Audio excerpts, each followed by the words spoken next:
Damai sejahtera dalam kasih Tuhan. Saudara, jumpa kembali pada RHI Renungan hari ini. Kita akan angkat satu tema, yaitu beriman, saling menguatkan, saling mendoakan. Beriman, saling menguatkan, saling mendoakan. Saya Pendeta Lukas Eko Sukoco dari Padepokan Diakonia Mitra Kinasih GKJ Purworejo, siap untuk mendampingi dalam renungan hari ini, RHI. Saudaraku yang terkasih di dalam Tuhan, mengapa kita diingatkan bahwa beriman itu berarti saling menguatkan dan saling mendoakan? Karena di zaman modern ini kita cenderung egois. Urusan kita banyak, pergumulan kita banyak, kesulitan kita banyak, dan tidak jarang lalu orang hidup untuk dirinya sendiri. Bahkan dalam keluarga pun bisa menjadi renggang.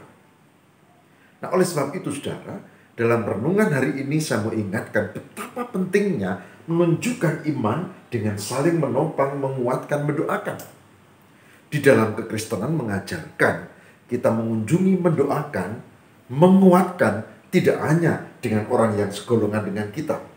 Bahkan tentu dengan etika tertentu kita bisa saling menguatkan termasuk ke tetangga kita sekalipun mereka tidak seiman dengan kita.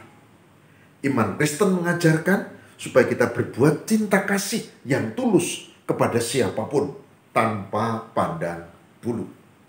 Mari kita belajar dari kebenaran firman Tuhan hari ini, dan saya berharap kita bisa sungguh-sungguh dikuatkan dalam renungan hari ini.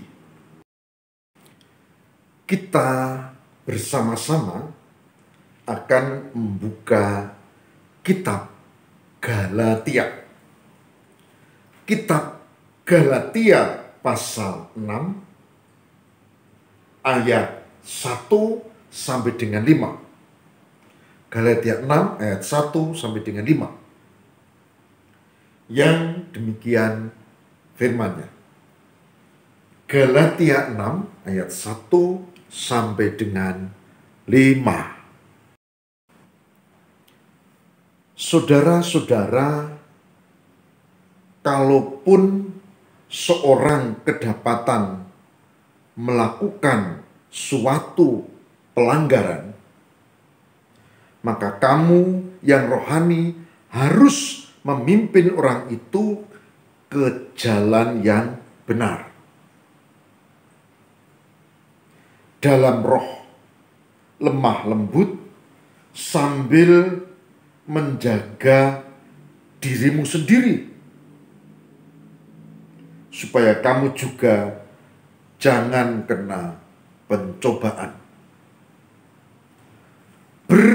Tolong-tolonganlah menanggung bebanmu. Demikianlah kamu memenuhi hukum Kristus. Sebab kalau seorang menyangka bahwa ia berarti, padahal ia sama sekali tidak berarti, ia menipu dirinya sendiri. Baiklah, tiap-tiap orang menguji pekerjaannya sendiri, maka ia boleh bermegah melihat keadaannya sendiri dan bukan melihat keadaan orang lain. Sebab tiap-tiap orang akan memikul tanggungnya sendiri. Galatia 6 ayat 1 sampai dengan 5. Saudaraku yang terkasih di dalam Tuhan, saling membantu, saling menolong dalam ikatan cinta kasih, dan hidup yang bermakna bagi orang-orang sekitar. Itu yang perlu kita pelajari dari firman Tuhan hari ini di dalam Galatia 6 yang oleh Lembaga Alkitab dituliskan satu judul yang indah, saling membantulah kamu. Saling membantulah kamu.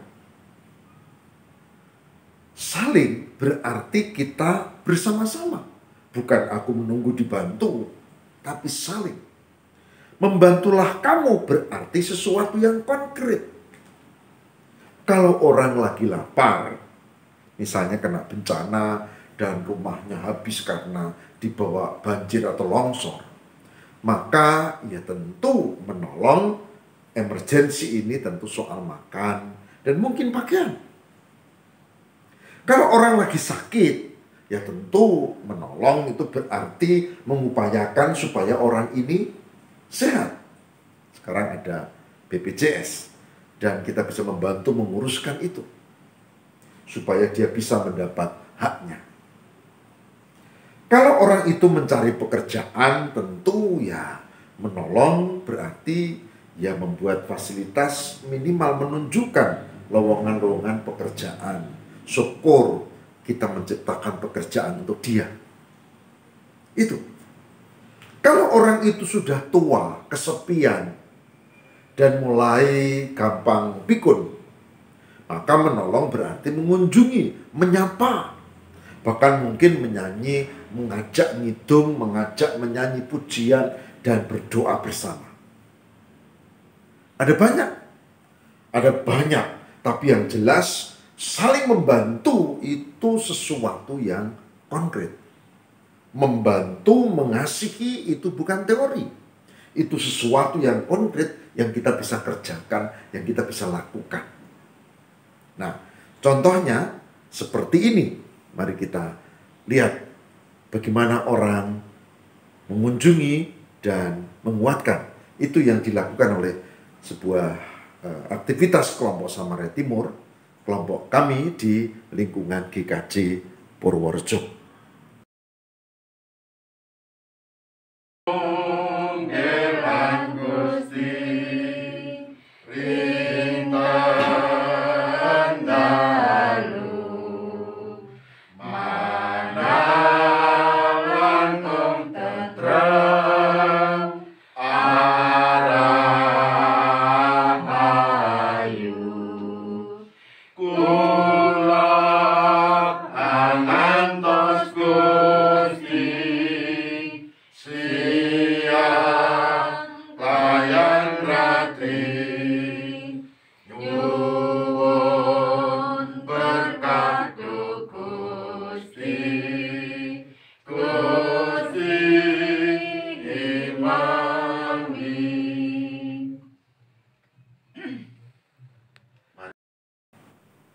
Mengapa sebagai orang yang beriman Kristen kita harus saling menolong?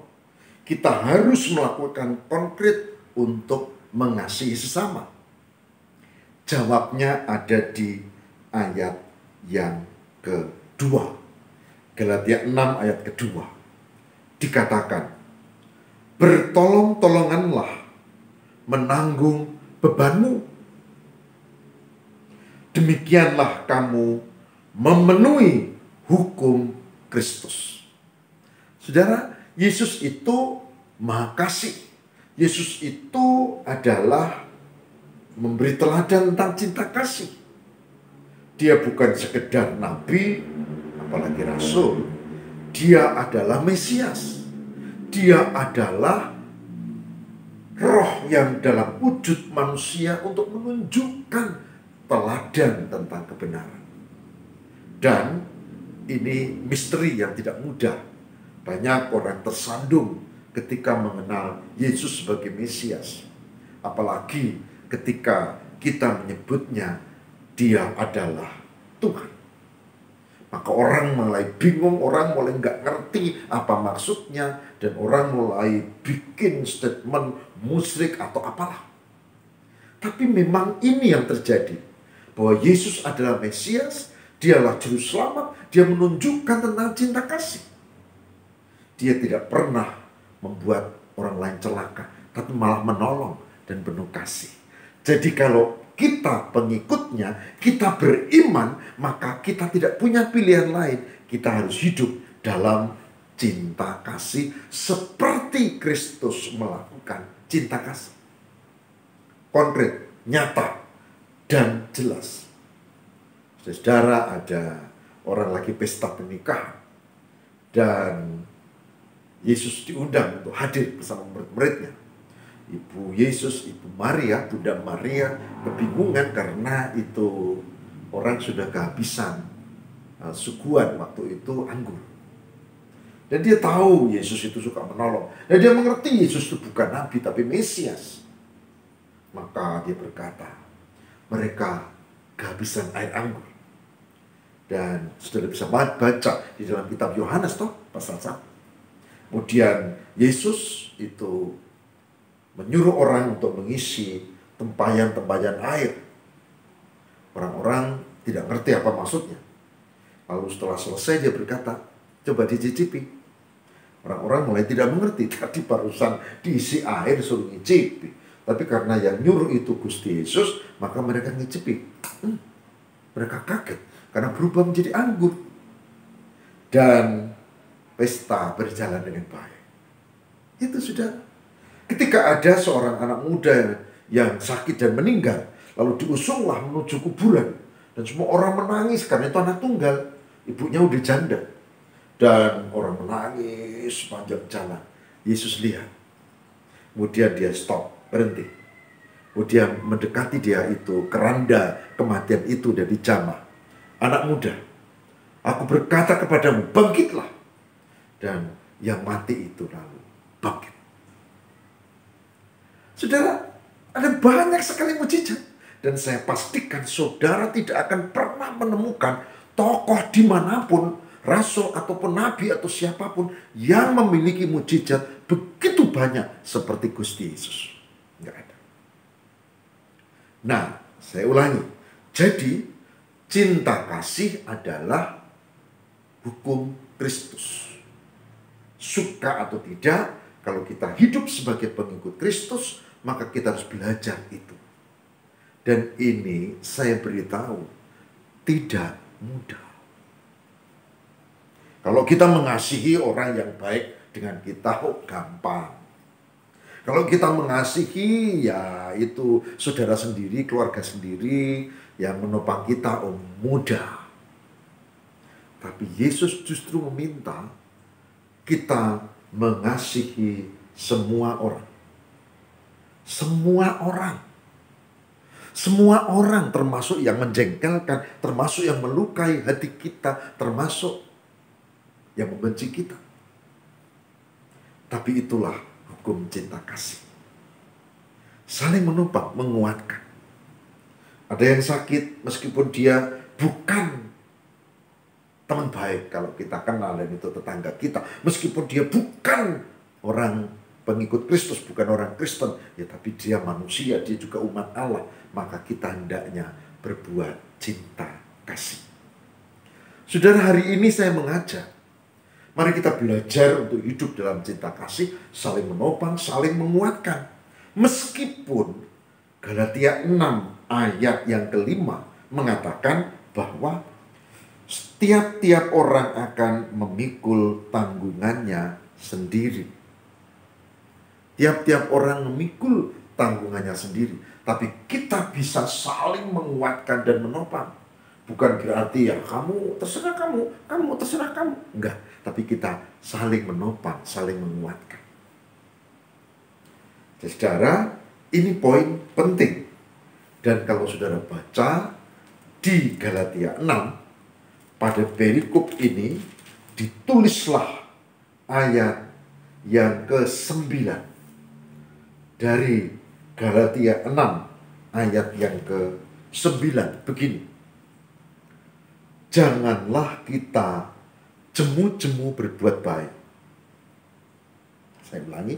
Janganlah kita jemu-jemu berbuat baik. Karena apabila sudah datang waktunya, kita akan menuai jika kita tidak menjadi lemah. Itu. Jadi jangan jemu-jemu, terus menolong, terus berbuat baik. Satu ayat lagi, di situ ayat 10 menyebutkan, Karena itu, selama masih ada kesempatan, marilah kita berbuat baik kepada semua orang. Terlebih kepada kawan-kawan kita seiman. Berbuat baik kepada semua orang, terlebih pada kawan seiman. Saudara, mari kita belajar hari ini, dan semoga Tuhan memberkati. Kita saling memperhatikan, saling menopang, kita saling menolong, seberapa kita memiliki kemampuan, tapi dengan ketulusan dan di dalam Tuhan. Tuhan berkati. Mari kita berdoa.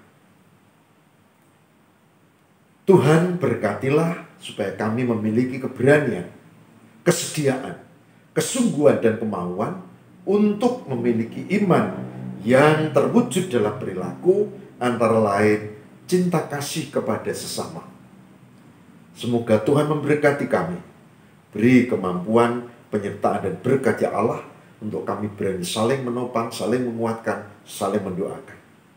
Yang sakit, yang sedang berbeban berat, yang sedang berduka, yang sedang mengalami kesulitan dan persoalan, semoga Tuhan memberkati dan kami ikut menopang dalam doa maupun karya.